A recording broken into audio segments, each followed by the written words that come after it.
Hey there, I'm Isaac, and my crush called me ugly just because I was too short for her. Now she very much regrets her decision. My brothers are all giants, and they all got it from our parents. My mom's 6'2", and my dad's 7 feet tall. I'm the middle child, and somehow my 4 brothers are all way taller than me. Even Evan, our youngest. They're all close to 7 feet tall, and I'm a measly 5'2". It wasn't much of a big deal when we were kids. I figured I'd hit puberty and get a growth spurt like how Dad always assured me. But puberty came and went, and the growth spurt never happened. It was more like a growth sputter. Every birthday, I would excitedly get up and measure my height against my door frame, marking where I was currently at. But sadly, unlike everybody else's, my markings on the wall didn't show much of a difference. In high school, my brothers were no longer my friends. In fact, they were my main tormentors. They'd stop sitting with me at lunch, and whenever anyone asked if I was their brother, they'd deny it. Ew, that puny hobbit? Heck no! You see how tiny that thing is? How could we ever be related to that? My brothers made a point of distancing themselves from me, even going so far as to pick on me whenever they'd bump into me in the halls or the cafeteria. That's why I always ate my lunch behind the gym, or on one of the fire escape stairs. I had some friends, but I wasn't popular by any means. It didn't help that my brothers and their friends would routinely tie my shoes to table legs or flick whatever food I was holding so it hit my face. Worst of all, even Mom hated me. She even fueled my brothers when they would tease me that I was adopted.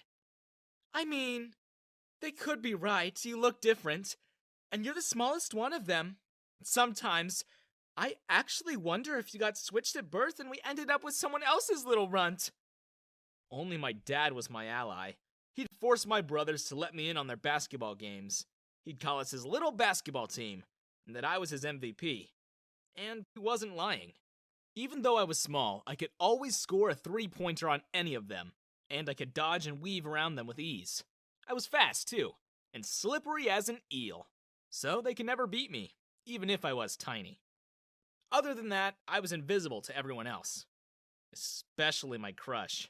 Her name was Holly, and she was so pretty, I just had to ask her out. Unfortunately, she took the ice cream cone I bought her and stuck it onto my head. Gross! You're so ugly! You're literally an entire 6 inches shorter than me! Don't ever talk to me again! People tended to literally bump into me or accidentally elbow me on the face because nobody ever saw me around them. Once, during a school trip, my entire class and the 2 teachers who were with us completely forgot about me at a war memorial we were visiting abroad. I was so fascinated by the museum there that I didn't notice the time. They never made any announcement, and none of my classmates told me they were leaving either. I tried to ask for help from the locals to see if any of them could help me get back to our hotel, but none of them spoke English, and some of them just didn't want to bother with a strange kid. I had to wait at a creepy park by myself for 4 long hours before they even noticed I was missing. When they got back, the park had closed and the guard left me by the side of the road. My teachers rushed to me, but they were more pissed than concerned for my safety. Do you have any idea what kind of trouble we could get into for this? If anything happened to you, we'd get fired! From that day on, people called me Lost Boy. They didn't even bother with my name anymore. Hey, did you hear Lost Boy got left at the school trip? Yeah, the bus driver was so pissed he had to drive back an entire 4 hours just to get him back. I heard he made friends with the ghost in the museum.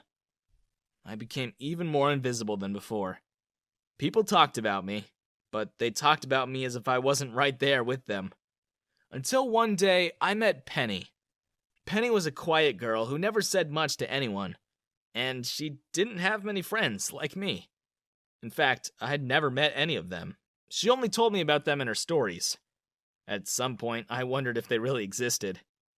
Rumors around the school said that Lost Boy had met a ghost friend, and I knew they were talking about Penny. I'd never even seen Penny's parents pick her up. She was always the last to go home from school. So you could forgive me for thinking maybe she really was a ghost. Or a figment of my imagination?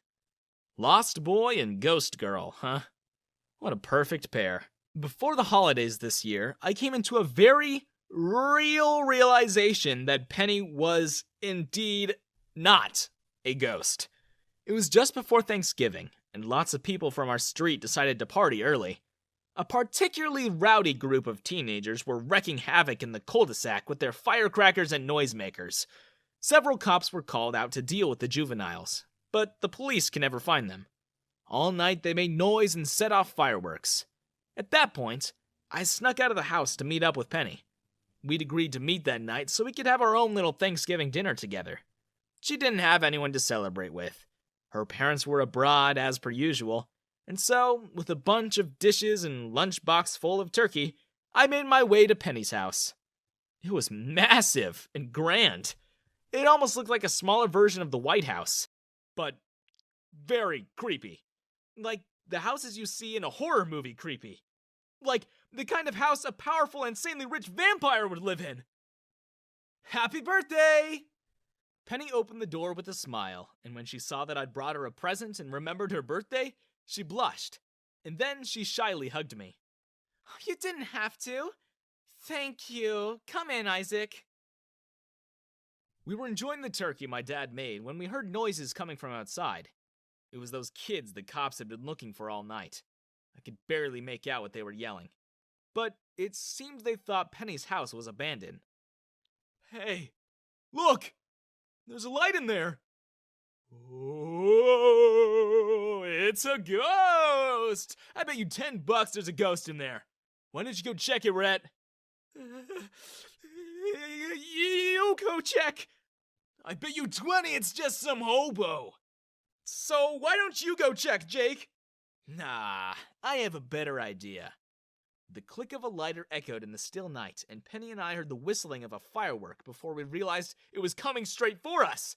The firework burst through the dining room windows and sparks flew everywhere. Then, with an anticlimactic soft thud, the thing landed on the hardwood kitchen floor. It just lay there, silent. So Penny and I straightened up from instinctively ducking under the table. But the moment we did, the firework exploded.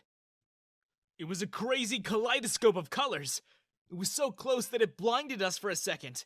Enough time for us to not see the sparks that had caught onto the heavy curtains. Small fires broke out everywhere. And we just stood there, frozen, in total shock of what was happening. I rushed to find a fire extinguisher, but it was behind the fridge, and the whole wall had already caught fire by then. The wallpaper all but assured that the walls basically acted as a tinderbox. Penny was so scared. And so, at that moment, my priority was her. She tugged at my hand and begged me to save her. So, I did. I grabbed her hand and led her outside. We ran until we got to the front door and bust through it as we struggled not to breathe in the fumes. What greeted us outside made me so mad. I ran to my oldest brother and punched him right on the nose. Yeah, the troublemakers had turned out to just be my brothers and their friends, and they set fire to my best friend's house. I kept hitting my brother until he fell down, and even then I didn't stop. But then, a small terrified voice took me out of my vengeful trance. Mr. Nibbles? I looked behind me and saw Penny's horrified face. She didn't explain. She didn't wait for anyone to help. She ran back into the burning house. No! Penny! I tried to run after her, but my brothers held me back. And it was lucky that they did, because as soon as I took another breath, the whole doorway collapsed. Penny was trapped, and somebody had to help her. My brothers tried to lift the wood, but it was too hot to touch, and none of them could squeeze in. Only one person could. Before anyone else could stop me, I squeezed myself into the crack and made my way in. There was smoke everywhere, but I eventually found Penny in a room. Mr. Nibbles turned out to be this massive tortoise that weighed about as heavy as Penny. I struggled, but I got them both out, and before the fire could spread to where the back door was. Penny kissed me on the cheek for rescuing her, and then the firefighter showed up. There wasn't much the firefighters could save, but when Penny's parents showed up the next morning, they were just happy nothing happened to their daughter. They arrived on a helicopter which landed straight on our backyard. Luckily, our yard was big enough, but I still find it ridiculous that they couldn't have taken a car. It turned out Penny's dad was a senator. That's how I got into the news. Local boy saves senator's daughter, said the headlines. I became the city hero. The mayor even gave me the keys to the city. Everywhere I went, people called me by my name. I got free ice cream for life from the local shop, and lots of people visited our house and gave my parents gifts. Holly tried to ask me out, but I declined. Now, my brothers are proud of me, and they worship me. They brag about their brother, the hero, all the time, and whenever they play basketball, they'd make sure I joined their team. Even my mom apologized for treating me badly. Penny and I are dating now. It's pretty crazy dating a senator's daughter, but honestly, it's refreshing that people now recognize me as Penny's boyfriend instead of lost boy or local hero. Just remember, it's not your size that determines what you can do. Heroes come in all heights too. And when you're protecting the people you love, I'm sure anyone can be a hero.